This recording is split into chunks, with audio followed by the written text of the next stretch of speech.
And there we go. It's game 2, Assail versus Afterlife. Two Singaporean teams here in the Joint Dota League Season 3.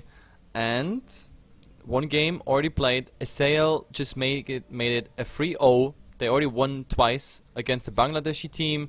And now Afterlife, they had to suffer the same fate. They're 1-0 down. And to be honest, Assail looks really good. I have to say they look really good. They have a nice combination out of ganks, farming, securing Roshan, securing the map, nice warding, nice initiations coming, and of course nice push coming. They always secure like 1 or 2 pushers, and yep, definitely interesting. Now Assail, again, if they want to, they can go for the Death Prophet again. So far the Death Prophet is really the one who works out the best. Maybe Afterlife is gonna pick the Rasta instead, or the other way around. To be honest, Rasta and Death Prophet so far the strongest heroes in all those 3 games. So let's see how it goes. Death Prophet, I was right. They go for it.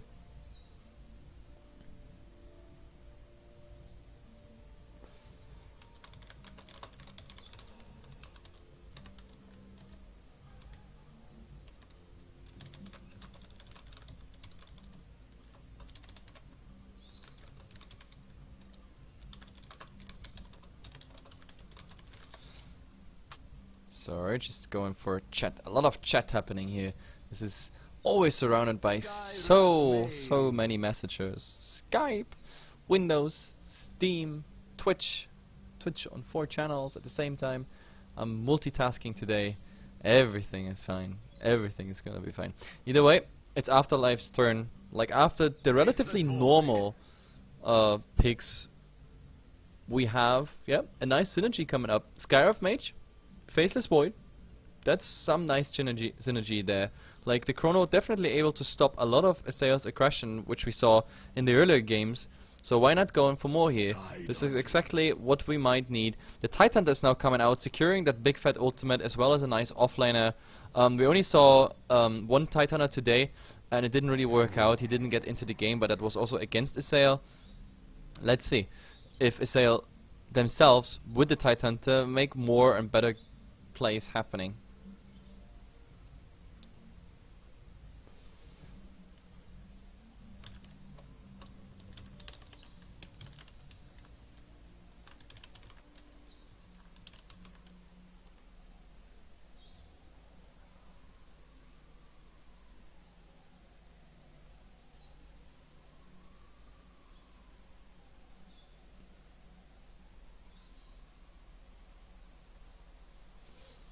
Either way, the second ban stage is on, and sorry for those quite delays that I'm not talking 24/7. I'm already having 3 games down. This is the 4th one and 4 more to come, plus all the distraction here on the side.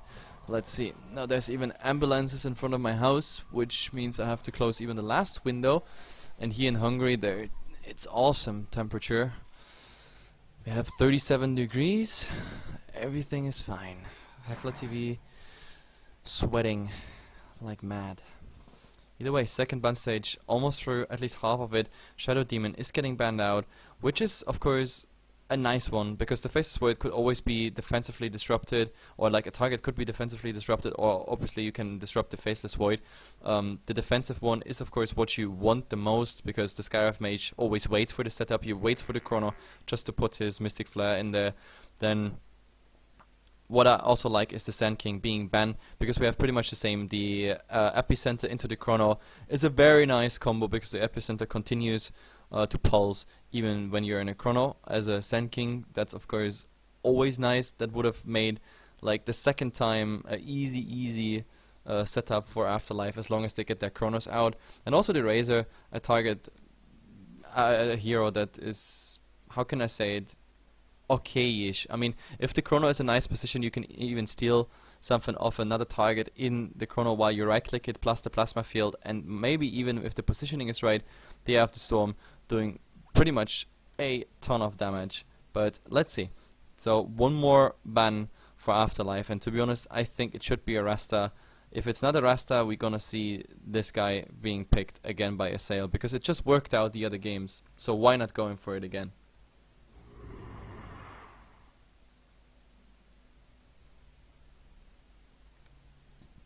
And guys, don't ask all the time about who won or who didn't win, just type score and that should be it. And I don't know how often we have to type score and then people still not reading. Like, it's directly in front of your eyes. Afterlife is 0, Assail is 1 in a 2-game series. So they're 1 game ahead. And all you need to do is exclamation mark score and it will show you. But of course you have to read the chat for that. Either way, Mirana is getting picked here, 3rd pick for Afterlife. It's kinda okay. I mean, a long arrow into Mystic Flare would be a nice combo. A follow-up Mirana arrow into the Chrono, as well as a Mirana being like a ranged hero who can damage into the Chrono. It's, I guess, a nice pick. Plus, we saw the Mirana ulti, the Moonlight Shadow, being quite often utilized today. And I definitely liked it. I definitely liked today's Potom ultimates, just for the fact that it was so often used as an escape. But let's see. Let's see.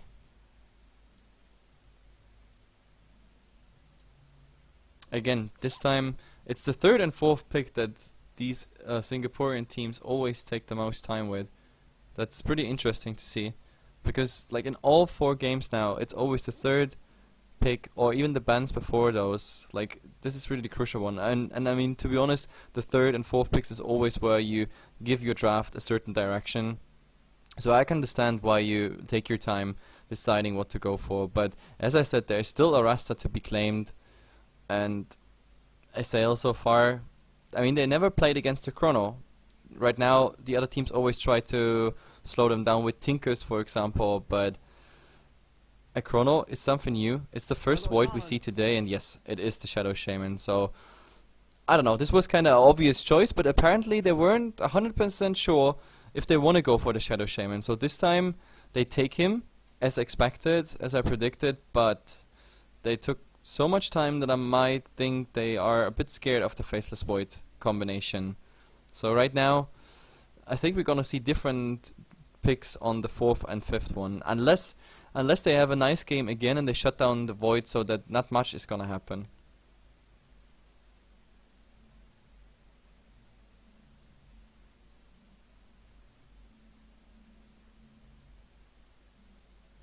And yes, shout out to Mini Haro.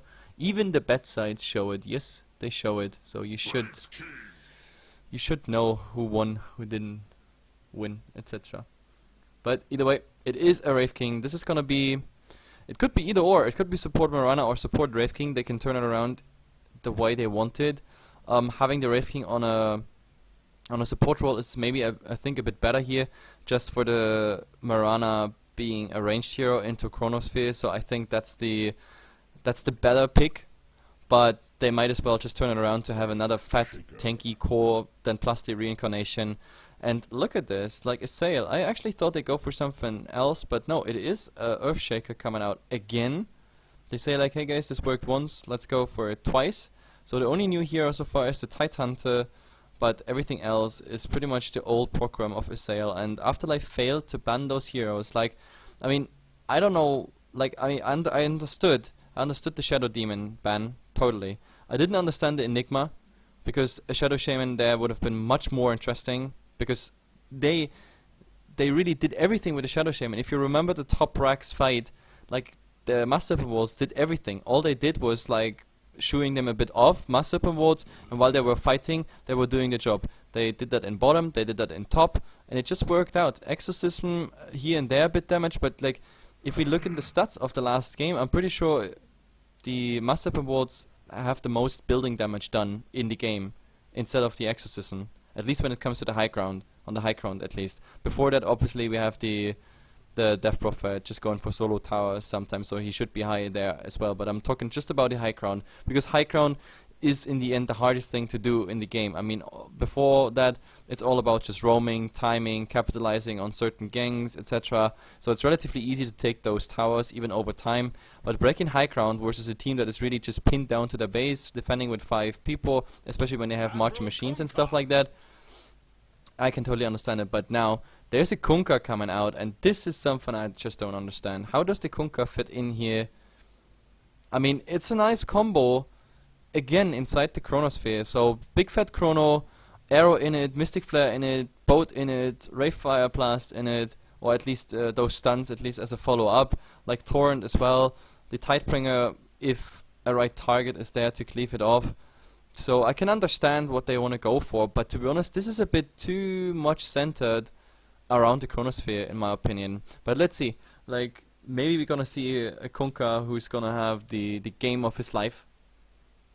But let's see.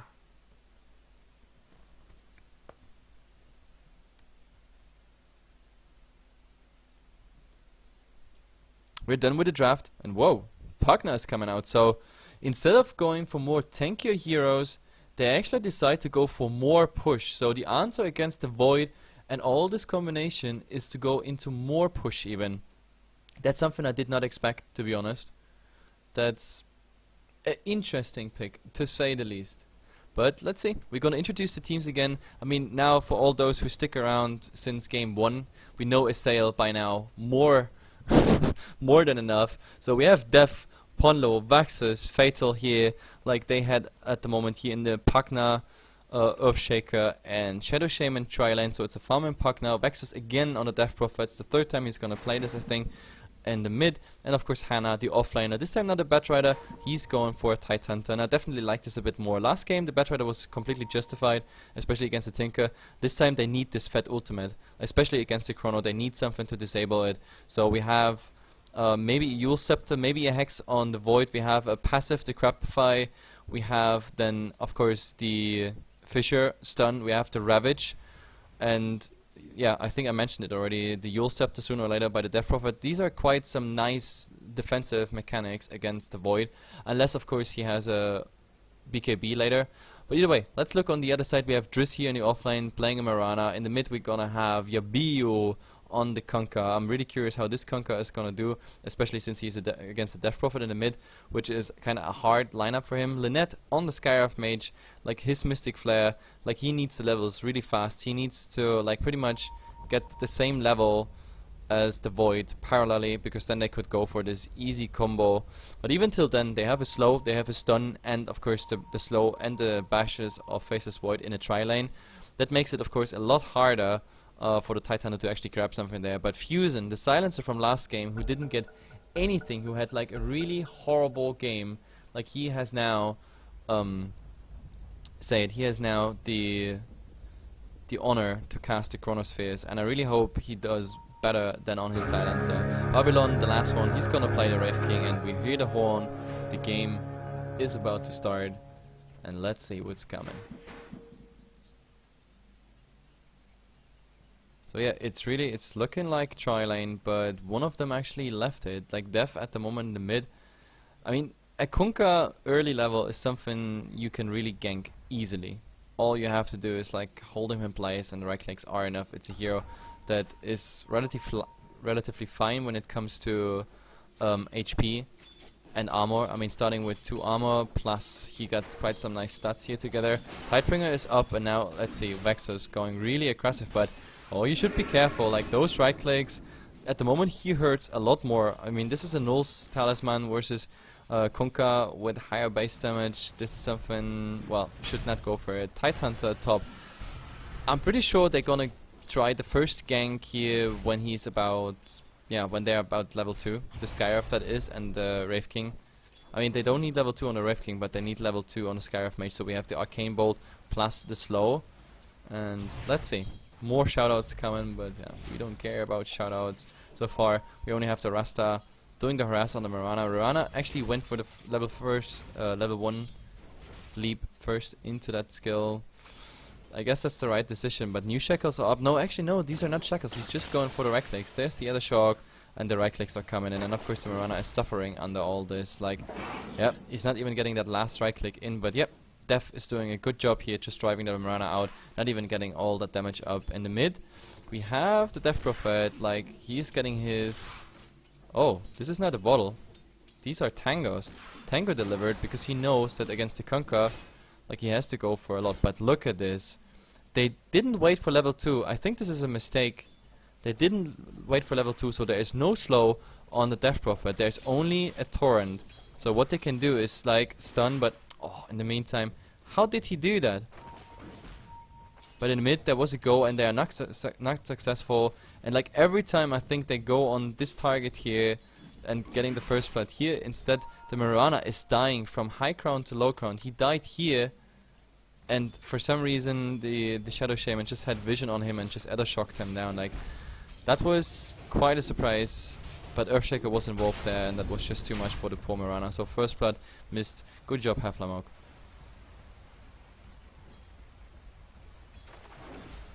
But let's see. I mean, this tri-line, now they're level 2. Now they actually have what it takes to do that gank in the mid, but unfortunately they just did that rotation a bit too early. Like, level 2 Skyrive Mage would have done the trick, but a double damage on a Kunkka, that's of course bad news. That is really bad news for the Death Prophet, because with that, he's gonna be driven out of this lane easily. But oh, look how ballsy the Tidehunter is. Like, one more click, maybe. Oh, he has one more Arcane Bolt. Like, right clicks, Arcane Bolt. That might be enough, to be honest, with the slow of the Time Walk. But they're not even trying, and the Skyrive Mage, I say, the Wraith King, not even coming in. He's getting his level 2 on the next neutrals, but let's see, bottom, they already went for some pressure on the tower, but he was thinking about getting that Nether Ward, Nether Blast in, but no, that was then too risky after all. But yeah, in the mid, the Kunkka used his double damage, so the Death Prophet really gotta be careful. I'm wondering when his bottle is coming out. At the moment, he's not really faster than while the Kunkka already has it. The bottle is actually already there. I just missed it. It came, he used all the charges up, and that's pretty much it. But let's see, top. As soon as I think they have a level 2 Time Walk, they can try really going for the Tidehunter, because they have double slow, Time Walk plus Concussive Shot, then the stun follow up of the Wraith King. That should be enough to get the Tidehunter down, especially if you get some nice procs here. But yep, leap away from the Mirana. Like, they need the Earthshaker stun maybe there as an initiation, and then coming up with the Shackle, and then it might actually be enough. Like the Crapify Ether Shock, and all that, and look at it. Oh, there's the Crapify slowing him, but the Rasta is like, nah guys, he's too far away. And there's the Blinks coming out. The Earthshaker was like, oh, why don't you go? Why don't you go? But let's see, maybe we see even more. They're gonna push here a ton. Like, the cliff being used, but this is a bit prematurely.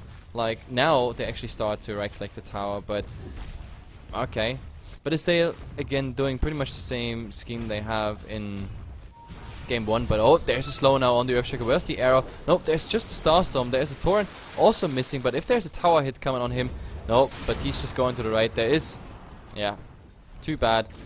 The arrow is gonna find him, so that's the first kill for Afterlife, and that was actually an easy one, but at least he bought the time so the other two managed to retreat. The tower is not in deny range, so that's of course good news. Bad news is the Kunkka abandoning his lane. I mean, he witnessed that kill, sure, is some experience, but at the same time, Vexos just getting that tower in the mid. Oh, but this one actually hit, but problem is, even with the Ghost Shift here, this is only a level 1 Torrent. That doesn't really work. It just doesn't work. It's not enough. Plus, the Exorcism would have come back right after, which gave him the heal anyway on the way out. So yep, 1 tower down. The second one really low. We see Assail is going again for the same strategy. Just push the hell out of them and then swim on that wave as much as possible. And with the Nether Blast, that should be an easy tower. Or are they getting the deny? There's the last hit, but they just want to focus on that Rasta. But for the sake of getting that tower, they even sacrifice this Rasta. So in kills, then Afterlife is taking, for now at least, the lead. And let's see, do we see maybe something on the Faceless Void? He's not level 6 yet, so if they wanted to, they could make something happen on him. But I don't approve of this build. Level 1 Time Walk, level 3 Time Lock. So it is a build that is really just reliant on getting the chrono up when you just pretty much walk to it. But I don't think that's a good idea. The Time Walk, we see that so often, is so essential. Not just to initiate, also to escape.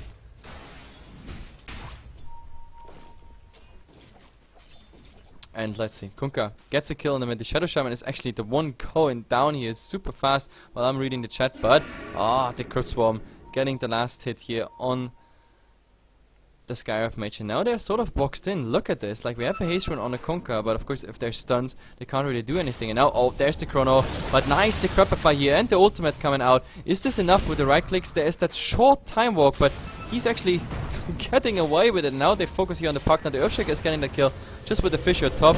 There is the Torrent, but not hitting, and oh, there's a nice slow hitting on 2, but they don't have any vision, and unfortunately that Crypt Swarm did not hit the Wraith King here, or maybe it did, and he just used the stick at the same time. Oh, there's a boat flying in with a torrent. That's a lot of damage on the puck now. Is there actually damage coming in? No, the Skyriff Mage would have been the one making it possible, but another rotation in here, the Void, but he can't do anything anyway. This is a level 1 time walk, so I don't like it. But he was really lucky to get out there, but then again also the Titan was lucky to make it out there. The Void took quite some time to... Oh, but there will be a double Fissure. Will there be? It is at least enough for the Void, and he has no time walk anymore. And now with the Gush, it should be enough, but... Oh, Mirana, really deep in here, and he should go back. But now the Wraith King is coming out, but not going for an instant stun. So in the end, they're all getting out, but...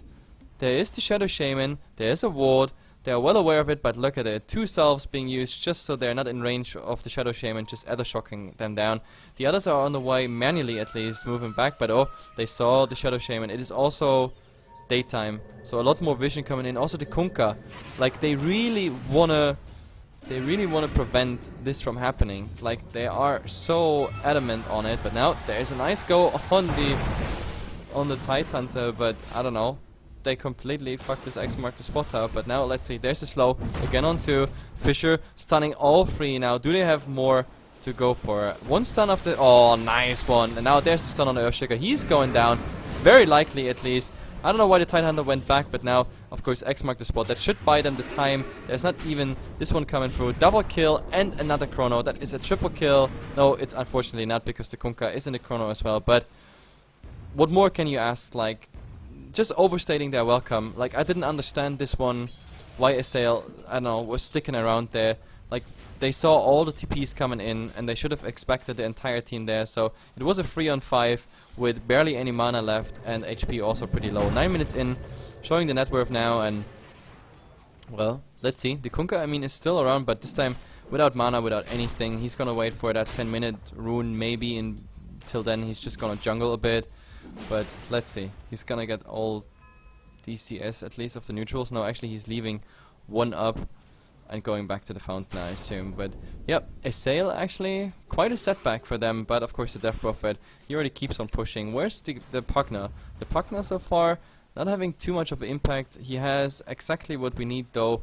Like, there is an Arcane, the Arcane Boots are up, which means there's the sustain Arcane Boots on Hana as well, so they can spam like hell. That's also quite nice for the Earthshaker, because theoretically at least, he could go directly for the Blink Dagger, because with 2 Arcane Boots around you, maybe a 3rd Arcane Boots is not even necessary. So having him going directly for the dagger, having the initiation, might be actually a quite nice thing to happen. But they ask for a minute, and we just take a minute, and... well, let's see. And people already asked for the predictions of the next game. I can tell you that much, that Cyclones is pretty much a new team, and even though I'm German by birth, like, I have no idea who they are, what they do, what they play. Well, Euphoria is definitely a nice team. They have a good chance to win. And Commander 5, a team, it's been very silent around them. So for Euphoria, I say it's a 2-0 for Euphoria. And for K5 versus Cyclones, I say it's a 1-1. Just because I give them both similar chances. But maybe I'm completely wrong, and Cyclones is really an upcoming team with amazing players, and they're just gonna make it a 4-0 against both teams here. So, but these are my predictions, just guessing pretty much my way through. But I hope that helps you, all these bettors out there that want to guess.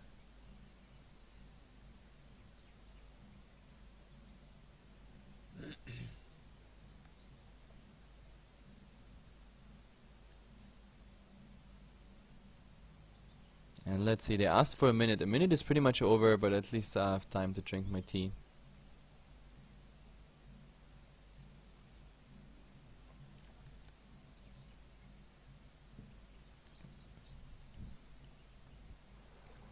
But yeah, we're at like 2 minutes already. But let's see, we can have a look at the graph a bit early. Usually I do it post 10 minutes, around like the latest 50 minutes mark. That's where like the graphs, they show already like a development in one direction. And Assail, well, they were ahead in experience, but with that last fight, Afterlife is striking back for sure. But when it comes to gold, which is of course based on the towers, like 2 towers down plus the farm and the lanes, then Assail is doing much better, obviously. Like 3k gold, and even that fight here, those 3 deaths they had in the top lane, which was of course a huge setback, that was just worth like, I don't know, a 900 swing, but since then it's going up in their direction again. So yeah, there's finally the G. And let's see. G and C. I mean, the Void is relatively low HP. They have a Ravage. They need something else though. They need everything perfectly aligned. They need Fissure into Gush, Ravage, Anchor Smash, and Nether Blast. Otherwise, this Void is gonna get it through. But let's see. Chrono is far away, and now the Void can't really do anything against it. So that's the 3rd tier 1 tower going down. 10 minutes in. So that's even more gold advantage for them. And the question is, do they want to go more? Like right now we have a smoke gank here, and it is a Moonlight Shadow now. I don't know if they saw him there, but even this Moonlight Shadow, it's not gonna be used effectively. Absolutely not. Like Kunkka is not finding anything with it. Or maybe he finds the Shadow Shaman. Now they spot him out. It's daytime, but they also see that he gets this rune. So double damage rune on him, of course, is not the best sign. And let's see, with the Mirana now in the vicinity, both X mark the spot, combo, torrent, and of course double damage Tidebringer. This is definitely something you can do some nice kills with. So let's see what's happening. In the meantime, we have the Tidehunter still luring around somewhere here top, and maybe they want to go Fissure, Ravage, Nether Blast, Gush. This could be the combo they are looking for, but right now they're just dishing away the tower really slowly. Oh, but there's the go on the Death Prophet, and the boat is gonna get that kill. But now they already go, but there's the TP in. Wonderful Ravage, but it's not really enough. The Shackles is coming out, and the Kunkka, well, now he's blocked, and yeah, beautifully done. He's actually getting that kill, and oh, there it is. Where's the next Anchor Smash? It actually hits the Mirana, but Mirana on 1 HP. I can't even believe that. Mirana on 1 HP. This is just nuts, and he's just TPing out. But in the meantime, they got at least a Void kill top, but Jesus Christ, you're a lucky little son of a bitch. That's for sure. 1 HP. I haven't seen a 1 HP survive in a long time, but what the hell is the Tidehunter doing? I thought he's going back to the tower or back to the base, but the Kunkka is coming in. Tidebringer hit right here, and just the splash is killing the Tidehunter. That was unexpected, because I thought this Tidehunter is going back. But no, he's stuck around, and he has to pay with his life for it.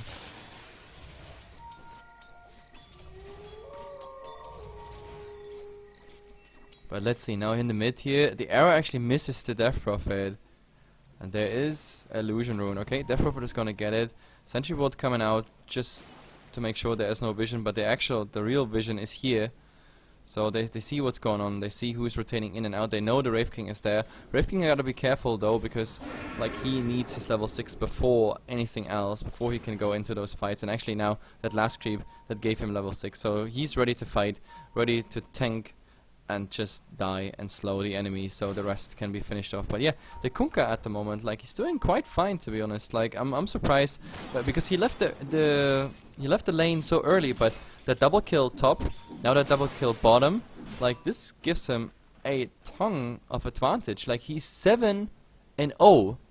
Actually, bottom, that was even a triple kill if we think about it, because they initiated on a Death Prophet, got this kill, then they got the Shadow Shaman kill, and the Tidehunter for some reason also suicided there. So yes, he's 7-0, and yeah, the Kunkka really getting fed. 1,300 gold now, and let's see, Tidehunter alone top. They want to go for the chrono. There's a time walk up, but I think they missed the time now. He should have just gone, I think he should have just gone in there, but let's see. We have the Kunkka, Moonlight Shadow. What do they want to go for? They want to open with the X mark the spot, but at the moment everybody's just going back. We have here the Earthshaker hiding, and Tidehunter is also in the vicinity, just making sure a Ravage would be up. There's another smoke getting revealed though. Moonlight Shadow is past, and now the other smoke on his side revealed, and let's see, Fissure. Now they have the vision. Actually, they're nicely blocked in here. Arrow flying, but on the Tidehunter now. Wraith King already down.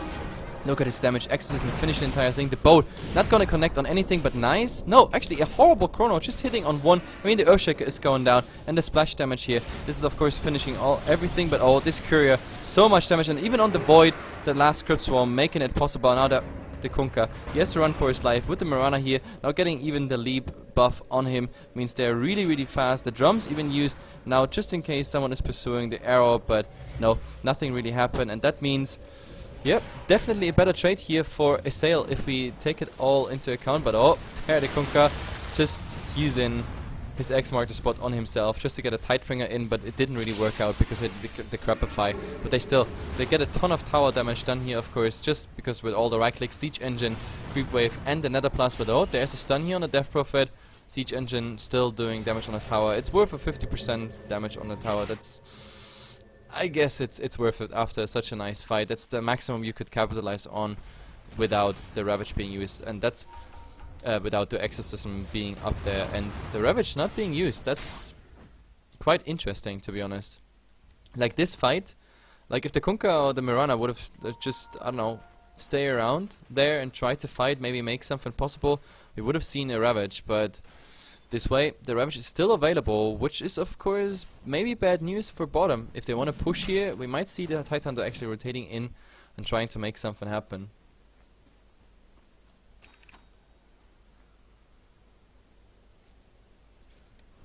And let's see, in the mid we have 2.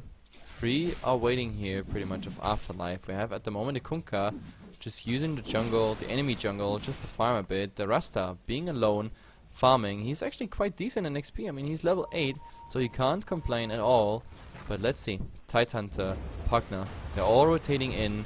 But the problem about the Pugna is if he's getting initiated on, then he has a problem. Then he really has a problem. Because the boat combo really gets him down. But the Chronosphere is also ready. And Chronosphere boat, that would be a horrible combo. And there it is.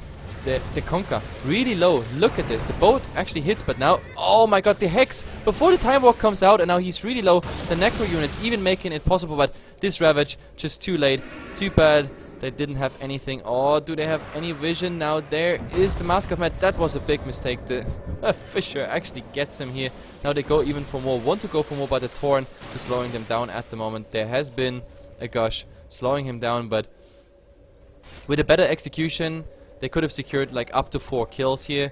But this way, it's just the Void, and even the Void did the mistake there. Like he was, I don't know, he could have just ran normally, but he chose to use the Mask of Madness, and in the end the Fisher just getting him. Either way, tower, this one will fall. Cliff is out. The Kunkka is the only one, I don't know, who's stuck around, but he also has to go back. Torrent was the last thing to do. Wraith King, he doesn't want to go in there, obviously. Too many people against him, plus his ultimate is down. Level 1 ultimate was used in the mid, which means there is, oh, that's quite some damage here. And there's, look at it, they just need 1 Echo Smash, and that's it. Mirana is going down here. Nice drain here by Mr. Pugna, making it all possible. Tower damage, not too significant. So Mirana trying some split push here, but that horribly failed. And in the end, it's 10 and 11. Assail, step by step, coming back when it comes to kills. When it comes to gold, they should be ahead anyway. And there you see it, 5k. It never went in the other direction, just slowed down the progress pretty much. But let's see, some harass here coming on the Void. The Chrono still ready, it was never used. I don't even know why he didn't use that Chrono when they were retreating.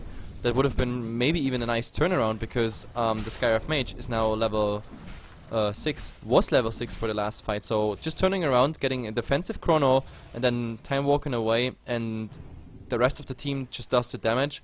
Torrent, Arcane Bolt, Seal, and Mystic Flare. I think that might have been a combo, but they were all like running in panic up. Anyway, back to the graphs. You see it, Afterlife, they had after all these fights here, like some nice advantage, 2k, but it's almost turned around. This is like a 4k leap for Assail after all these fights. And gold, I already showed you, we're going towards the 10k, the 7.5k mark. Still not as heavy as the last game. Remember, last game we had like 12k, 10k, 12k, something like that at the 15-minute mark. But let's see. We don't have a Blink Deck on a Tidehunter because he is the mech carrier. And now they want to go for that tower. Nether Blast, they want to go and deny it. There's the Gush on the Kunkka, and that's too hot for him. So that it is.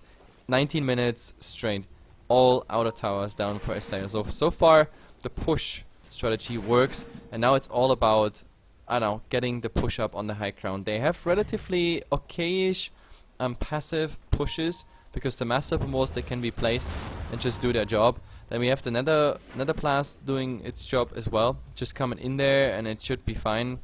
But in the end, they have to be careful. The positioning is absolutely crucial against Afterlife here, because if there's just one huge chrono, that is big time. And by the way, I was talking completely BS, because there is one outer tower obviously left. It's the top tower. I completely forgot about this, so I'm a bit ahead of myself here. But yeah, Master Weapon Wards are coming out. Exorcism would be ready if they want to. Arrow not finding anything, and look at the Master Weapon Wards already doing damage. Unfortunately, oh, what the hell was that? There it is, a combo. But look at it, just Kiilstofte before you can get the hit now, just using his Shadow Plate. But I don't know, the Nether Blast and the wards, like maybe it's worth a deny. Yes, the Conqueror is gonna get that deny in the end. They still lose that tower, and it's more or less just a standoff. If they want to fight, Ravage is there, Exorcism is there, Echo Slam is there. The only thing that's down is really the Master Open Wards, but that's not something you necessarily need. Arrow flying, again, just not hitting anything. These are all fishing arrows, no follow-up arrows. They're just looking for it, scouting. And I definitely like what they also do with the warding, even though... Oh, actually no, I have to remove that comment I just did. Like, I don't like this one, because it blocks the camp, and therefore you know that there is a ward. They left one creep there, so they won't notice it instantaneously, but...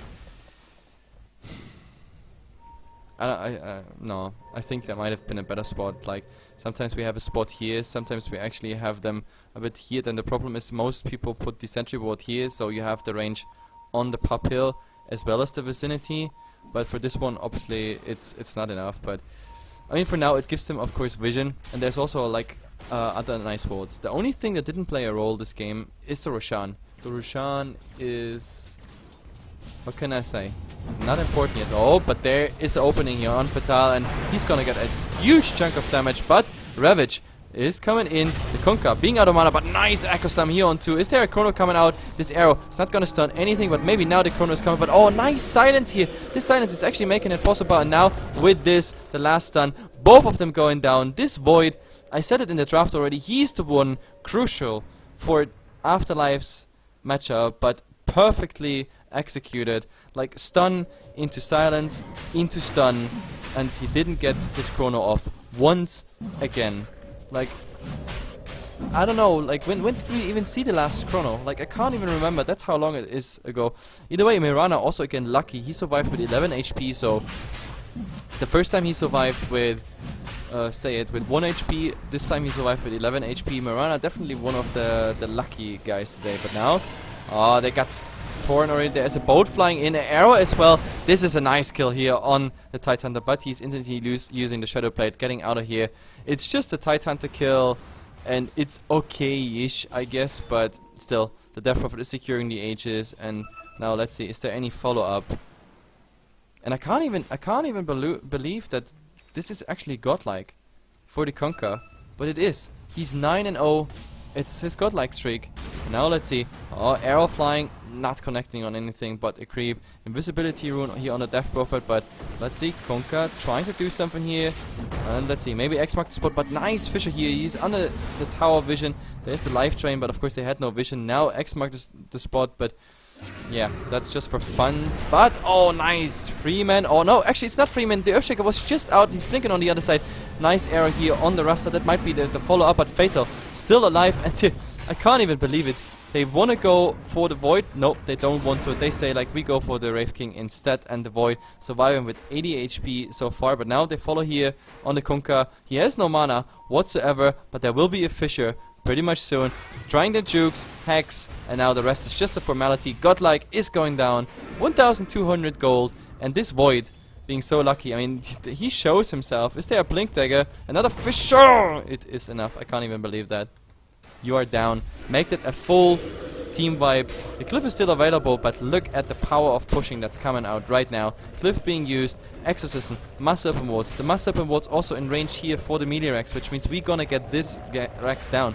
For sure. It is down. There's nothing you can do. There's 3 people alive, but they need the Kunkka setup, they need the Chrono. For this, it just doesn't work. There's Moonlight Shadow, but oh, nice stun here in the Mystic Flare, but Ponlo just getting healed by the mech, and that means another Rex down. They don't have enough time anymore to go for more, but this should be just fine. There's a sentry ward, so they see it. The Wraith King gotta be careful, no ultimate for him available. But Assail, they got what they needed. This fight in the mid was again a disaster. The Chrono, to be honest, was actually good. A bit unlucky that the Earthshaker wasn't in there. Like, if this was a triple Chrono, the fight would have been different, but that the Earthshaker is just holding stop key and actually not being in the Chrono and then just blinking on the other side, that was definitely interesting. Oh, there's a torrent, the arrow, and the boat. Everything being dodged here by the Death Prophet. He is like an artist in dodging. Gosh, some right clicks, but look at this Death Prophet. He's so ballsy at the moment. He knows he has low HP. He wants to trigger the Aegis, I can just assume that. But let's see, still 30 seconds till the next exorcism, but of course in the meantime we have Nether Blast just chipping away that tower. Look at it, it's just taking so much damage. The Void is back, we have a Chrono if we wanted to, so this is now a very important fight. The Kunkka going for them plays here, arrow flying, but again, nice dodge here by Vexus. Double slow, no, it's not a double slow, it's just shooing them off at the moment. They know exactly, there is the Void, but no, it's not really working out. But, oh, look at the positioning here. They were all four in one spot. If that Void is coming in, that's dangerous. But the Earthshaker is waiting all the time for something. Nice Fisher here. Silence on the Kunkka, but oh, an arrow here. And the Ravage is coming up, but so much damage. Nice Echo Slam. Getting two here already. The Chrono now, all four. This is so much shared damage with the Mystic Flare. The Titan is going down. What is next? That's the question. Wraith King, he has his ultimate. He has mana for it as well. So they are slowed, but look at it. He wants to get that Skywrath Mage kill. He actually gets it. And now, poor little Wraith King, he comes back from the reincarnation. And they don't even care about Rex. Who need Rex? They're already down. Tier 4 tower is the next target. They don't even want to do the long way. They just go for the short version. We still have some seconds of the exorcism ready.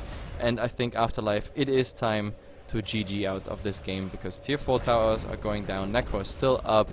They're even in front of the fountain now and just waiting for it. Yes, fountain taking damage. There's just look at it. Even this one popped. They want to get that kill on the Skywrath Mage, but not fast enough. Either way, guys, that's it. Assail, definitely a team I recommend the next time to bet on. They look good, they play well, and I like what they do. They're pushing strategy. It's a bit mainstream pushing strategy, but to be honest, the plays coming out from them really good. Then I have to say the opponents they had today weren't really quite on par with them. So yeah, 4-0 in two-game series, in two game series. Let's say like this, they win 2-0 twice. So yeah, congrats to all those people who just won items. Either way, my name is HeflaTV. We have a short break. There will be another game, 19 CET. That will be exactly in 1 hour. The stream, I'll just leave it online. And you will have the music as usual. But of course, if you like what we do, then follow us here on our English channels, HeflaTV 1, 2, and HeflaTV. On Facebook and Twitter, you always get the news, who's coming online, what caster, what game, what tournament. And last but not least, if you like the games, if you want to share them with your friends, or you missed it and it's your favorite team whatsoever, or maybe even your favorite caster, then you can go on our YouTube and just get everything we do on HeflaTV will be there. And that being said, see ya later in 1 hour. The next game is Cyclones versus Euphoria. A very nice game incoming there. Like, let's see how it goes. 1 hour. Till then, see ya.